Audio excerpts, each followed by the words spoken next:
Swayam Prabha. Digital India. Educated India.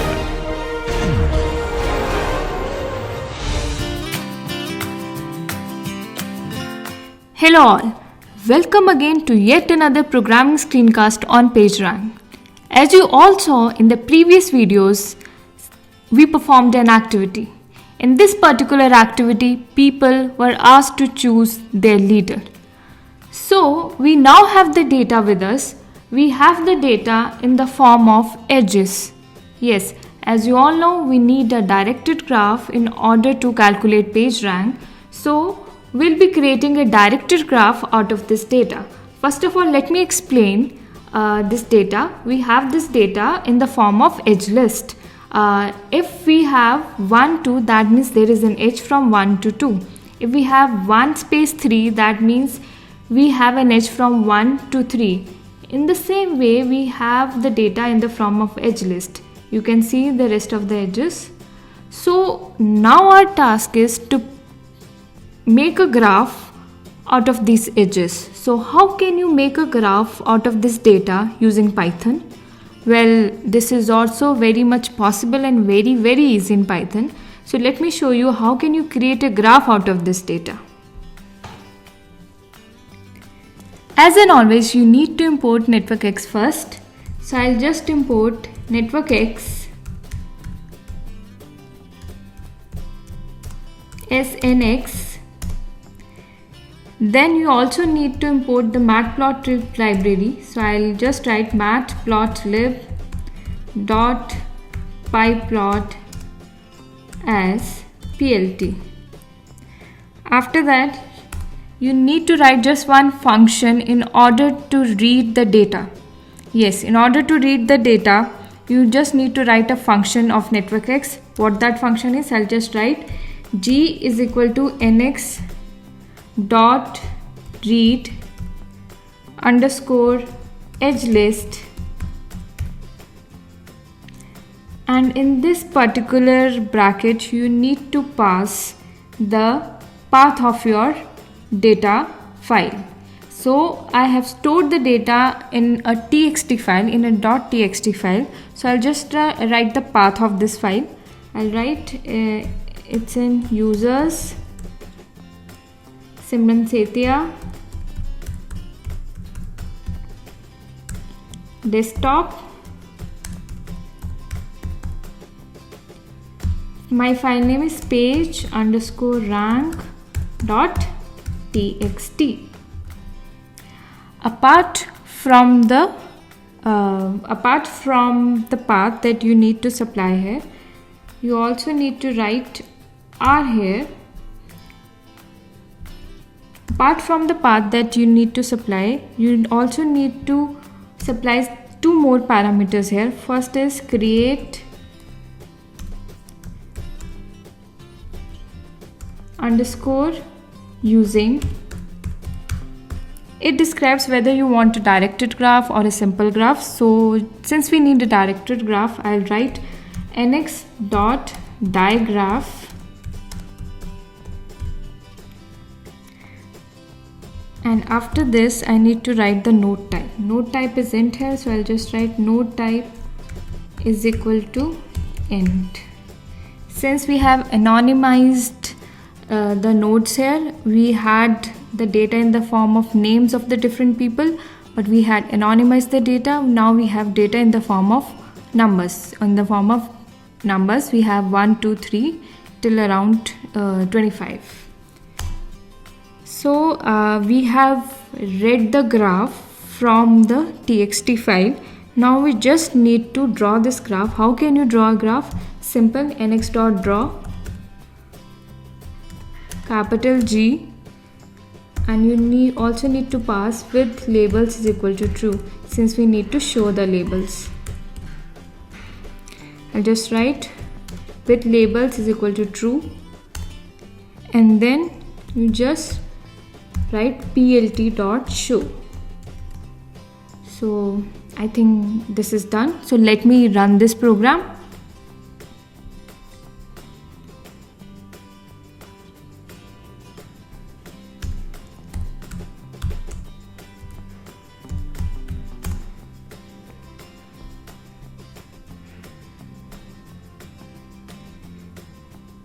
So as you can see, we have a graph here, the graph that has been read from the txt file. Okay, so this is fairly simple in Python. You can easily read the data and draw a graph out of that data. So the function that you need to use here is g is equal read underscore edge list. What you need to write here is you have to initialize the graph variable. G is equal to nx dot read edge list. First of all, you need to supply the path of your particular txt file. After that, you need to supply that whether you want to draw a directed graph or a simple graph, and then you also need to supply the node type here. And we had nodes in the form of 1, 2, 3, so we supplied node type is equal to int here. So when you run it, you can easily see your graph. So as you can see, this is fairly simple in Python. You can try that. And now your task is to run PageRank algorithm on this particular graph and tell us who was the leader of the group. So I hope that this programming screencast was useful to all of you. Thank you. So now you people have seen many questions, many answers, a lot of programming. I am now going to teach you one of the smallest programs ever taught to you in this course, but one of the most complicated of all codes. In fact, the world still doesn't have an answer for this 2-line code. It's a simple while condition and an if condition. That's it. You will see that the code gets done in less than quarter page, but the world still doesn't know an answer to it. So what's the question? The question is very simple. Input any number n. If the number n is even, make it into half. If the number is 10, make it 5. Okay. If it's even, that is. If it's even, make it by 2. If it is odd, let's say if it was 11, if it's odd, shoot that number up by 3n plus 1, which is if n is 11, make it 3 into 11, 33, plus 1, 34. Simple. If it's even, reduce it by half. If it's odd, increase it by 3 times the number and add 1 to it.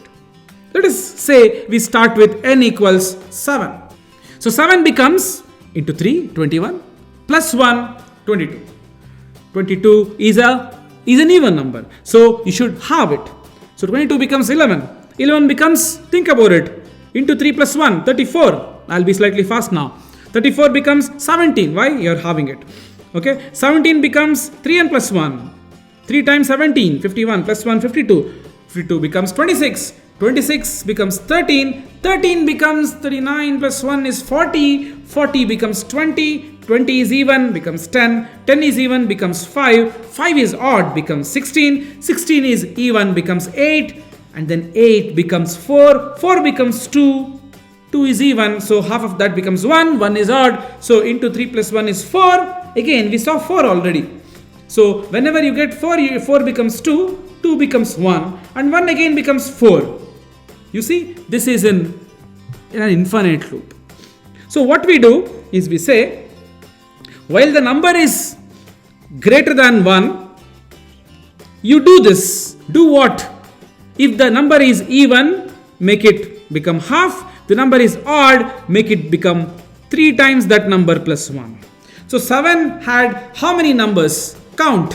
1, 2, 3, 4, 5, 6, 7, 8, 9, 10, 11, 12, 13, 14, 15, 16, 17, 18, 19, 20 steps. Right? 7 took 20 steps. Let us take some number, big number like 256. How many steps will it take? Let us count. 256 is even. Half of that is 128. 128 is again even. Half of that is 64. Even again. 32. Even again. 16. Wow. Even once again. 8. Even again 4. Even again 2. And that then becomes 1. 1 is odd. So 1 becomes 4. Into 3 plus 1, 4. And then 4 becomes 2. 2 becomes 1. And you enter and you stop here. You see, a small number like 7 took such a long number of steps. A number like 256, how many steps did it take? Let me count. 1, 2, 3, 4, 5, 6, 7, 8, 9 steps. As opposed to more than 15 steps for 7. Correct? So Smaller the number doesn't mean smaller steps. Bigger the number doesn't mean bigger steps. In fact, this piece of code is so not understood. Given n, when will it stop? We still don't know. Right? This is famously called the 3n plus 1 problem. Google for it. There's a lot of references for this. 3n plus 1 problem, also called the Collatz conjecture. In fact, we don't even know whether this will ever stop. For some input, it might keep going on and on. It may never hit 421, 421. In both the cases, you saw it hit 421, but it needn't hit 421. You see? Google for it, read a lot about it, and know that when someone comes and gives you a long program and says he has done something very complicated, give that person a simple code like this and ask him to analyze what is happening. That will be a big googly for him. He will not really converge to a nice answer on what exactly is happening here. Okay, so that was fun looking at a question that is a smallest possible. See, we have given you very, very big programs that work and very, very small program like this that even the world doesn't know how to answer. So this programming world is very huge, very interesting, very fascinating. Sky is the limit. I hope you people have enjoyed the lectures given to you so far. So we are ending this course with a quick code on Collatz conjecture. Hi guys, in this video we'll see the programming part of Collatz conjecture. This is the last screencast of week 12 and last screencast of me also. So it has been a nice journey. Let's see the last program. It's a very simple program of Collatz conjecture. Let me review the conjecture once again. So what you have to do, given a number n, you have to every time you have to check whether if n is an even number, then you divide it by 2. That means that n becomes n by 2. And if it is an odd number, then you have to do n is equal to 3n plus 1. So you repeat it every time until n becomes 1. And the point is you have to check whether is it possible to make any number 1 using these methods. So this was the conjecture actually, and we can see it through a program whether can we do it with any number or not. So I will create a definition in Python, and you can supply any number as an argument to this function, and you can check whether we can achieve 1 or not. So let's see this. So as I told you, I will create a definition. So let me write it here.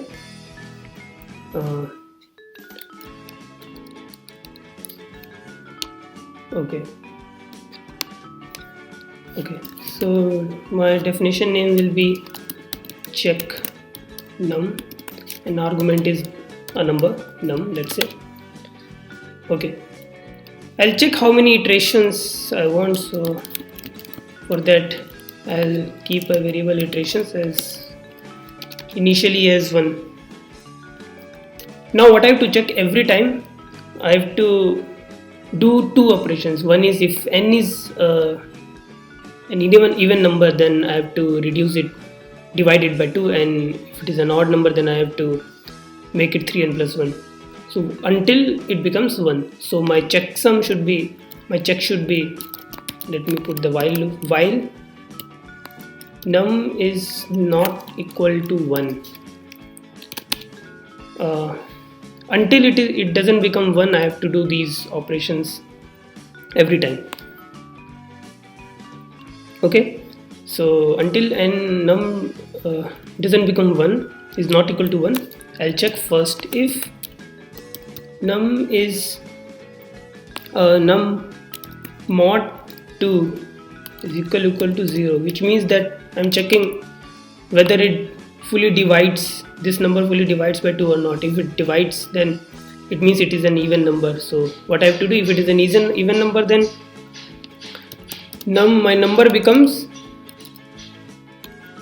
number, I can write like this also, num divided by 2.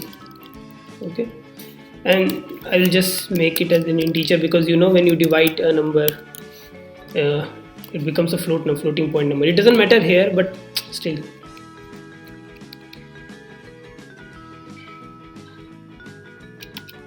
Okay. And yeah, since it is an even number, it will divide by 2, and I'll just make my iteration plus 1. Iterations plus equal to 1.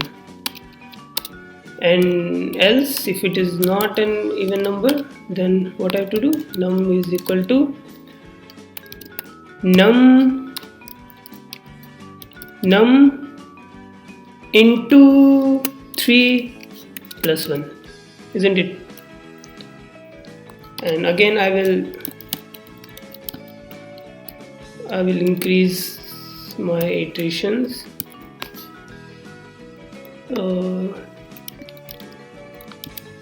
value by 1. Okay. After this, it means that loop has been executed successfully. After that, I will just print my number. What is my num after all these iterations, and what are my how many iterations it took to become 1. Of course, it will print 1 just to check if num is becoming 1 or not, and this iteration will tell me how many iterations it took to finally reach 1. Okay, so my definition is complete. I will just run it, check num, let's say 12. Great, I'll just run it. Okay, you can see the output 1 and 10. It becomes 1, it is becoming 1, and after 10 iterations. Let me put 20. Let's see, it is becoming 1 after 8 iterations. So you can check various numbers and see whether it is becoming 1 after 11 iterations. So this is it. This was the program. There is nothing much to do. It was a very basic program just to show you how the conjecture behaves actually. You can read about the conjecture online, and so this program was just to show you there are limitations of computing also. It has been a nice journey with you guys in Joy of Computing course. We hope we'll meet again in some other course. Let's see this. Thank you everyone. Have a nice day. It is time for us to give our final concluding remarks for the course.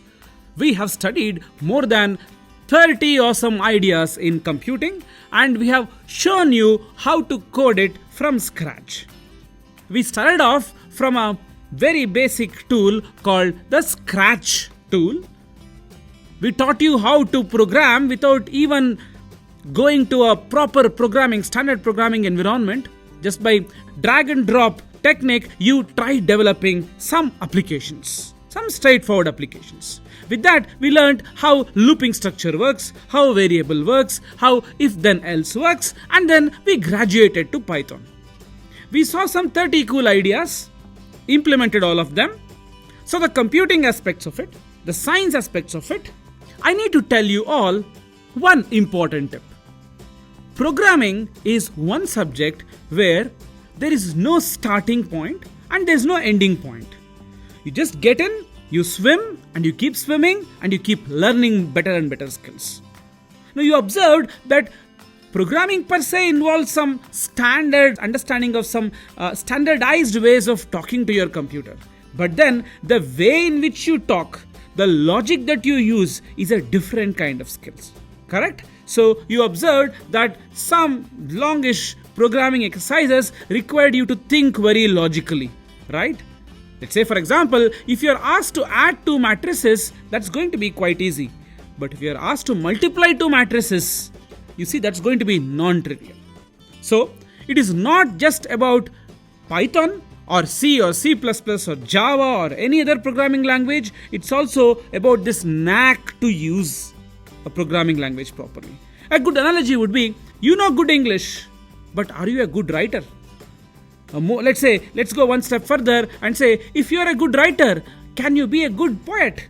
You see, all these things require a different set of skills and some sort of a unique talent, which is not actually born, it can be made. So a single most important tip that I can give you people is continue to program.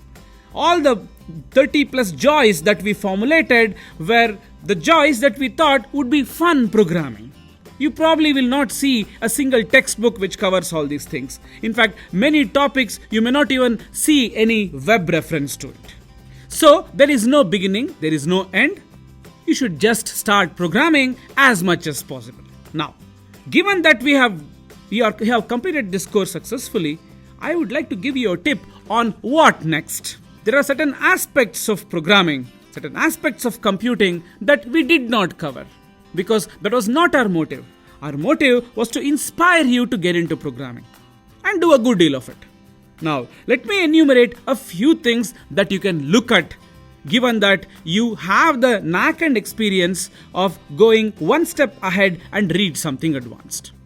There is this notion of what is called the object-oriented programming approach, where people realize that programming the mundane way from top to bottom, simply writing your code, may not always work.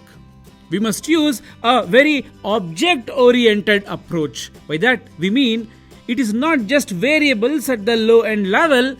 You see a bunch of variables as an entity. This is best understood when you start getting into this topic called OOPS, which was mainly popularized from the point when C++ was developed, which was the precursor of which was C. C++ had an added advantage from C that you could use a type of programming that was easy on the programmer's mind. So what you can now do is to go ahead and understand how to program using object-oriented approach in Python. Second point, we covered many APIs, but APIs are actually limitless when it comes to Python. So whenever you want to do something, you will find an API for it. There are several standard APIs. Of course, most of it actually we have covered in our course, but there are still a lot more that you can explore, which you should. That's my second tip to you. A third possible point of improvement could be one can learn Python for web programming. That was not covered in the course, but you now have all the skill set to go ahead and understand how web programming can be done using Python. The fourth tip would be, if you are a scientist, a programming language like Python will be indispensable. Again, there are several APIs for a particular type of science doers. You can explore it and use Python for scientific computing. And fifth tip, which is in fact the most important one, is when it comes to programming, your programming requirements are generally not 1 or 2 pages long, just the way our JOIs were in our course. They were all very short codes. If you develop a big application, it might run through several thousands of lines, developed together by several people. So what we did not cover is how to manage a big project in Python. Anyway, that's my fifth tip. You may want to look at it. It's pretty easy now that you know most of what entails Python. Okay, let us now address what is it that one can do after learning a course like Joy of Computing. As I said, if you're a scientist, you can try to implement your knowledge and your expertise in Python in solving your scientific problems. Let's say you're a fun-loving person who would like to develop some unique applications as part of your BTech project or whatever you're studying, or even if you're a graduate and you want to develop an application which you're very passionate about seeing the final product, you can go ahead and develop an application of your choice. Another important tip would be, the world is converging towards highly collaborative environments. You can think of joining one of the open source projects on GitHub and contribute to the software development. They'll be developing a package together collaboratively. Dozens of them will be sitting and writing the code. You can also give in your little piece there. And finally, yes, of course, you will have an added advantage over others when you say you have tried answering several random questions using Python and hence you are fit to be a software developer right now. Please note, to be a good software engineer stroke developer, all you need is good amount of confidence and good amount of logical thinking ability. And we strongly believe that we have given these two things to you. Sky is the limit. Please go explore. And as and always, this course might have a sequel. We'll keep you all posted. There's a possibility that we'll come out with JOC 2.0 where we'll talk about a little advanced topics.